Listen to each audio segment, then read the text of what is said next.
Alright, what's up? It's Genji Snaps. This is the second time I'm making this video. The first time, it was a great time. But then I actually looked at the card and realized that there was a translation mishap. So there was a big part of this video where I kind of just so okay. So we're talking about the Tachi's new stride from Premium Collection. It's finally out. It's bonkers. First off, Grand Blue Stride. Yeah, I'm excited to play it. It's next stage from G era.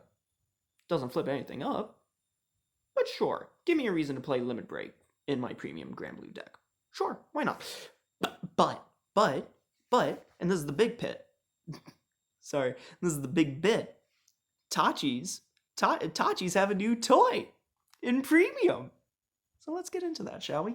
So, Destruction Tyrant Ganturaptor. That's how I'm going to be pronouncing it. I can't pronounce Sweeper's full name to save my life, which is why we all refer to it as Sweeper. If I get this wrong, so be it. If I pronounce Dinosaur's name wrong, I'm trying my best here. But so let's get into this. So stride, you get the bit about the stride. Auto Vanguard circle once per turn. When your rearguard is placed from hand, you may put 3 cards from your drop zone into that rearguard's gauge.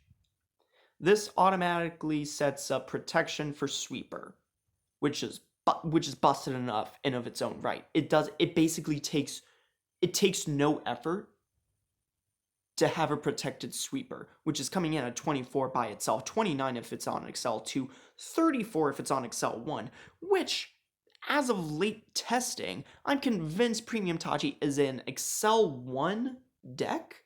However, as testing continues to go, I will probably prove myself wrong.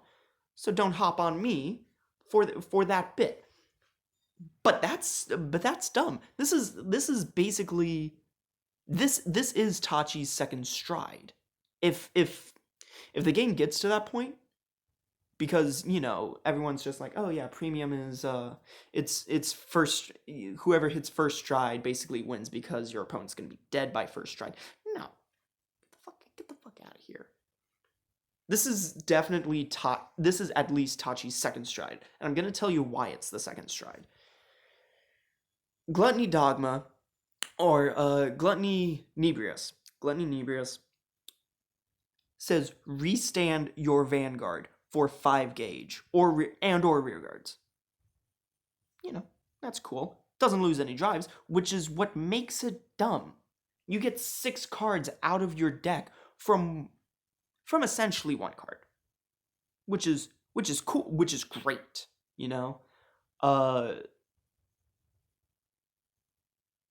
You do need to have the pieces in order to hit that number, though, because you're not going to, sacrifice. First off, you need to engorge, so that's 1 rearguard. Then you have 5 more cards to send to the drop zone.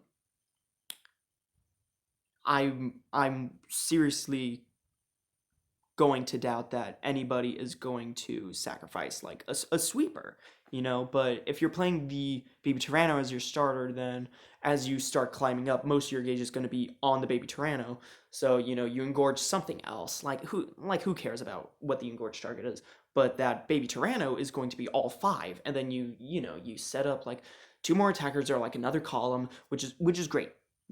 Puts itself in soul, it's 4 counterblast, sure, great. Gluttony Nebrius sets up 2 rearguards for this, because you have the engorge target in addition to 5 cards. So 2 there we go. That's 2 rearguards.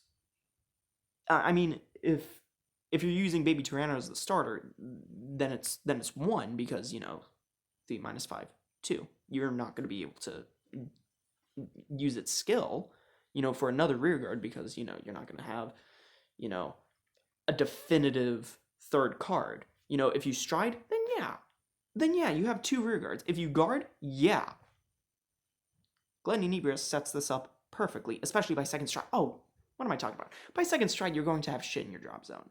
It doesn't matter what clan you are. The only thing that would possibly get rid of that is Narukami or my personal favorite, Igor Turbo. But if you're having difficulty with Igor Turbo in Tachis, that's unfortunate. Not gonna lie. The second skill, and this is the important bit. Auto Vanguard Circle, when it attacks, cost. Now, the translation says Soul Blast 1, which is what caused me to scrap the entire other video. But I'm looking at the card, which is the important thing to do, guys. Reading the card explains the card. It's Counterblast 1, not Soul Blast 1. So for Counterblast 1, you turn over a card in your G-Zone. Probably a Gluttony Inebrius. You know, flip that third copy of Gluttony Inebrius. Why not? Stand all your rearguards with 3 or more gauge. Retire the same amount of your opponent's rearguards as the number they were stood. You now can play 8 copies of Anger Blader in Premium. And this one's a stride. This is phenomenal. This is the second reason why this is the second stride. Because you go in with your Gluttony Inebrius, you put so much pressure on 2 full strength Vanguard attacks, mind you. And then you come in with an Anger Blader for basically the same cost as the Anger Blader. You know, you restand 3 rearguards. Here's the thing about that. Coel Magnum is cool and all, but it's a stand trigger. It's a 5k trigger.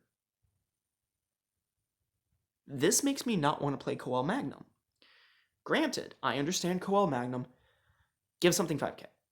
You draw a card and it shuffles itself back into the deck. Again, that's a trigger going back to the deck, which is nice. Which is nice and all. Here's the thing about that. It's a 5k trigger and it's a stand trigger.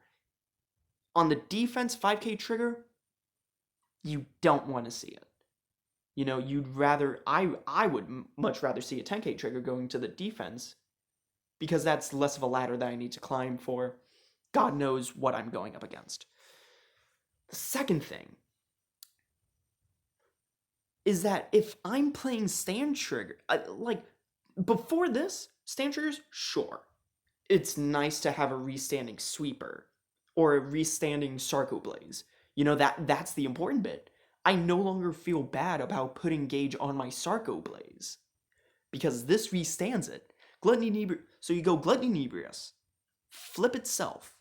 Next turn, Soul Blast 2, stack 2 things on Sarco Blaze. It's now engorged. So every single time you're swinging with Sarco Blaze, probably 2 in this instance, let's be real,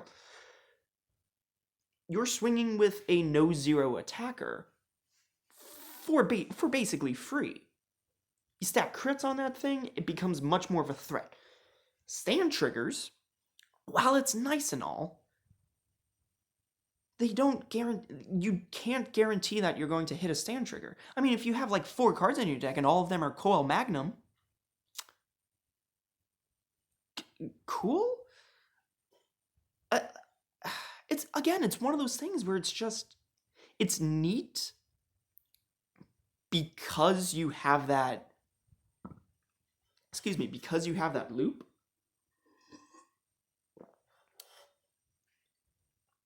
But now you have a definitive multi-attack in Premium that's basically Anger Blader.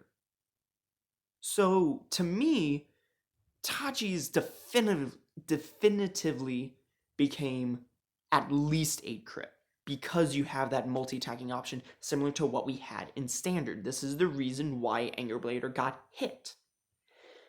And because of this, we might see this get hit after a while. It might go to 1, or it might get the Katrina treatment, where it just gets hit. But if Anger Blader went to 1 in Standard, it could. Emphasis on could, because I understand that the card pool Premium is exceedingly larger than the card pool in Standard, we could see this being hit, probably to 1. But here's the thing. You only need 1. You're only ever going into it once. Maybe you're going into it twice. Maybe your deck is low enough to the point where you need the restanding. Which, if that's the case, sure. I understand that. I understand. This is definitely at least a 2 of. Gluttony, 4 of. This, 2 of. Here's the secondary bit. I find Gaia Dynast that has the GB3 to return anything back, or whichever Gaia Stride. I think it's Dynast because Devastate's the one that came out in Ultimate Stride. The Gaia Stride that came out before the one in Ultimate Stride. Column Popper. Cool. You don't do anything anymore. You are obsolete. You are taking up space in the G zone.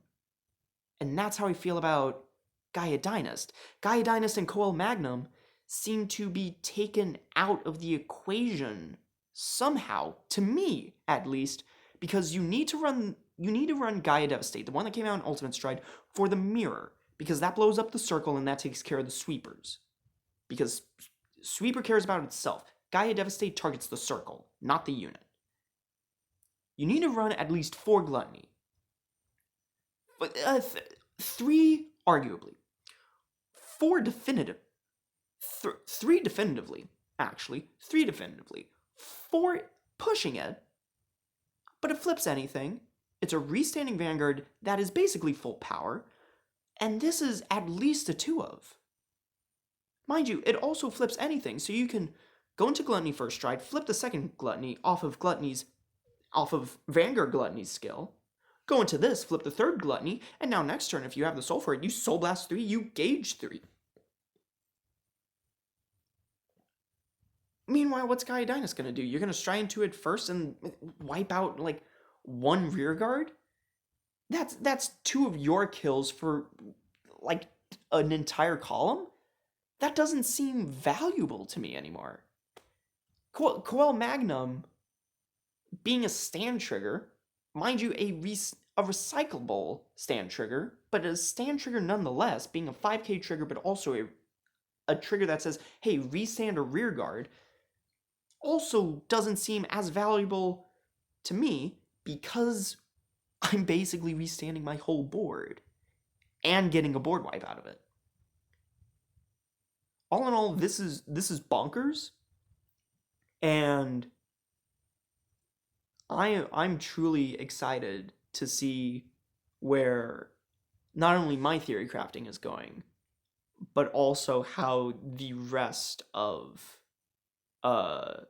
Tachi's got new Gaia support, like whenever that's going to come, how that's going to help shape this up. So, yeah, that's the video. Somehow this is longer. But you know what? We ramble while we have a beverage. State ofs and Gigarex isn't that bad of a card. Will tell you otherwise.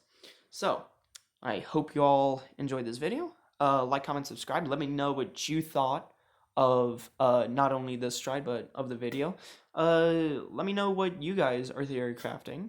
Because, like I said, Gaia Dynast and Coel Magnum, they just don't vibe it with me, especially considering the fact that we now have Standard plus the stride. So, yeah. Stay safe, stay healthy, and as always, see you guys in the next video. Bye.